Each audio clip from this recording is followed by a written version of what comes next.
ಖರ್ಗೆ ಅವ್ರ ಹತ್ರ ಚರ್ಚೆ ಮಾಡಿದಿರಿ ಹಿರಿಯರಿಗೆ ಅವಕಾಶ ಕೊಡಬೇಕು ಅಂತ. ಈಗ ಸಚಿವ ಸಂಪುಟದಲ್ಲಿ ಇರೋರು ಕೂಡ ಬಹಳಷ್ಟು ಜನ ಹಿರಿಯರಿದ್ದಾರೆ, ಎಲ್ಲರನ್ನೂ ತೆಗೆದು ಅವಕಾಶ ಕೊಡಬೇಕು ಅನ್ನೋದು, ಅಥವಾ ಇದ್ದಿದ್ರಲ್ಲಿ ಕೆಲವ್ರನ್ನ ಹಿಡ್ಕೊಂಡು ಕೆಲವ್ರನ್ನ ಬಿಡಬೇಕು ಅನ್ನೋದು? ನಾವು ಹೀಗೆ ಮಾಡಬೇಕು ಹಾಗೆ ಮಾಡಬೇಕು ಅಂತಕ್ಕಂಥ ಪ್ರಶ್ನೆ ಎತ್ತಿಲ್ಲ. ನಾವು ಏನಂದರೆ 5 ವರ್ಷದಲ್ಲಿ ಈಗಾಗಲೇ 3 ವರ್ಷ ಮುಗ್ದಿದೆ. ಒಂದು ಬ್ಯಾಚ್ಗೆ ಈಗಾಗಲೇ ಸಾಮಾಜಿಕ ನ್ಯಾಯನೂ ಒಳಗೊಂಡಂತೆ ಹೊಸಬರಿಗೆ ಅವಕಾಶವನ್ನು ಕೊಡುವಂಥ ಕೆಲಸವನ್ನು ಆಗಿದೆ.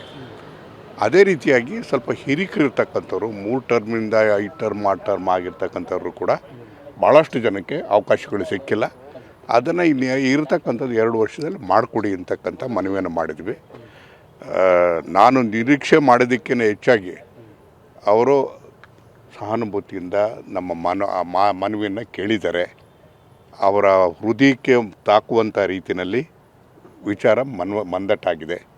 ಬಹುಶಃ ಎಲ್ಲೋ ಒಂದು ಕಡೆಗೆ ಆ ಪ್ರಕ್ರಿಯೆಯನ್ನು ನೋಡಿದಾಗ ಅದನ್ನು ಅವರು ಅರ್ಥ ಮಾಡ್ಕೊಂಡಿದ್ದಾರೆ ಮತ್ತು ಪಕ್ಷದ ಹಿತದೃಷ್ಟಿಯಿಂದ ಸೂಕ್ತ ನಿರ್ಧಾರವನ್ನು AICC ಅವರು ತಗೋತಾರೆ, ಅಧ್ಯಕ್ಷರು ತಗೋತಾರೆ ಅಂತಕ್ಕಂಥ ವಿಶ್ವಾಸ.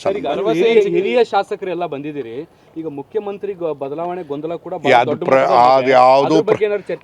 ಯಾವುದ್ರ ಬಗ್ಗೆನೂ ಪ್ರಶ್ನೆ ಬರಲೇ ಇಲ್ಲ, ಅದು ಉದ್ಭವಿಸಲಿಲ್ಲ, ಯಾರು ಪ್ರಸ್ತಾಪವನ್ನು ಮಾಡಿಲ್ಲ. ಸರ್, ನಿಮ್ಮ ಅಧ್ಯಕ್ಷರು ಒಂದು ವಾರ್ನಿಂಗ್ ಕೊಟ್ಟಿದ್ದಾರೆ ಡೆಲ್ಲಿಗೆ ಬಂದವ್ರಿಗೆಲ್ಲ. ಅಂದರೆ ನೋಡಿ, ಬೇರೆ ಹೇಳಿಕೆ ಅವರು ಅಲ್ಲ, ನಾವು ಪಕ್ಷದ ಇತಿಮಿತಿನಲ್ಲಿ ನಾವು ಬಂದಿರೋದು ಯಾರ ಹತ್ರ? AICC ಅಧ್ಯಕ್ಷರ ಹತ್ರ, ಕರ್ನಾಟಕದವರು. ಅವ್ರ ಹತ್ರ ನಮ್ಮ ಮನವಿಯನ್ನು ಹೇಳ್ಕೊಳ್ಳೋದ್ರಲ್ಲಿ ತಪ್ಪೇನಿದೆ? ಅದನ್ನು ಅವರು ಒಪ್ತಾರೆ. ಸೊ ಆ ಮನವಿಯನ್ನು ಮಾಡಿದ್ದೇವೆ. ಇದು ಆಂತರಿಕವಾಗಿರ್ತಕ್ಕಂಥ ಪ್ರಜಾಪ್ರಭುತ್ವ ಏನಾರು ಇದೆ ಅಂದರೆ ಕಾಂಗ್ರೆಸ್ ಪಕ್ಷದಲ್ಲಿ ಮಾತ್ರ. ಆ ಹಿನ್ನೆಲೆಯಲ್ಲಿ ಬಂದು ನಮ್ಮ ಅಧ್ಯಕ್ಷರಿಗೆ ನಾವು ಮನವಿ ಮಾಡಿದ್ವಿ. ಅಲ್ಲೇನು ಬೇರೆ ಏನು ಪ್ರಸ್ತಾಪನೂ ಮಾಡಿಲ್ಲ, ಯಾವ ಪ್ರಸ್ತಾಪನೂ ಮಾಡಿಲ್ಲ. ಇದನ್ನು ನಮ್ಮ ಅವಕಾಶವನ್ನು ಕಲ್ಪಿಸ್ಕೊಡಿ ಅಂತಕ್ಕಂಥದ್ದನ್ನು ಅವ್ರು ಮಂದಟ್ಟು ಮಾಡಿದ್ದೀವಿ. ಭರವಸೆ ನಮಗೆ ವಿಶ್ವಾಸ ಇದೆ, ಅವರನ್ನು ನಮ್ಮ ಮನವಿಗೆ ಸ್ಪಂದಿಸಿದ್ದಾರೆ ಅಂತಕ್ಕಂಥ ವಿಶ್ವಾಸ ನಮಗೆ. 3 ವರ್ಷ ಪೂರ್ಣ ಆಗೋದ್ರೊಳಗಡೆ ನಿರೀಕ್ಷೆ ಮಾಡ್ಬೋದಾ ಸಚಿವ ಸಂಪುಟ ವಿಸ್ತರಣೆ ಅಥವಾ ಪುನರ್ರಚನೆ? ನಾವು ಅಂದ್ಕೊಂಡಿದ್ದೇವೆ ಆ ಥರ 3 ವರ್ಷ ಮುಗಿಯೋದ್ರೊಳಗಾಗಿ ಒಂದು ತೀರ್ಮಾನಕ್ಕೆ ಬರ್ಬೋದು ಅಂತೇಳಿ. ಮಲ್ಲಿಕಾರ್ಜುನ್ ಖರ್ಗೆ ಅವರ ಸಹಕಾರ ಮತ್ತು ನಮ್ಮ ಆಶೀರ್ವಾದ ಇದೆ. Sir, are you upset with the Karnataka CM and Deputy CM that you had to come all the way to Delhi to put forward your demands? No.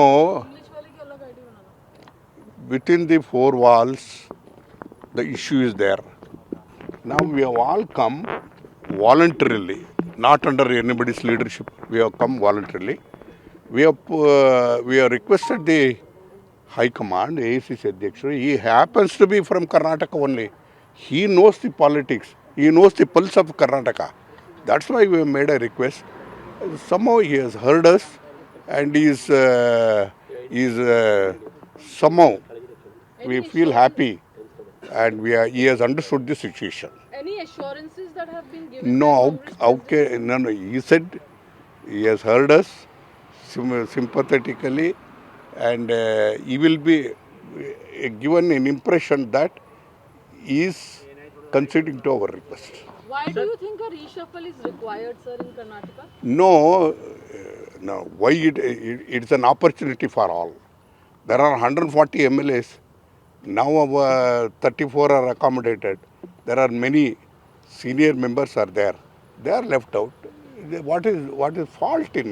DK Shivkumar is seems not happy with your steps, sir. No, we have not gone to anybody. We have gone to AICC president. He happens to be from Karnataka. He knows the pulse.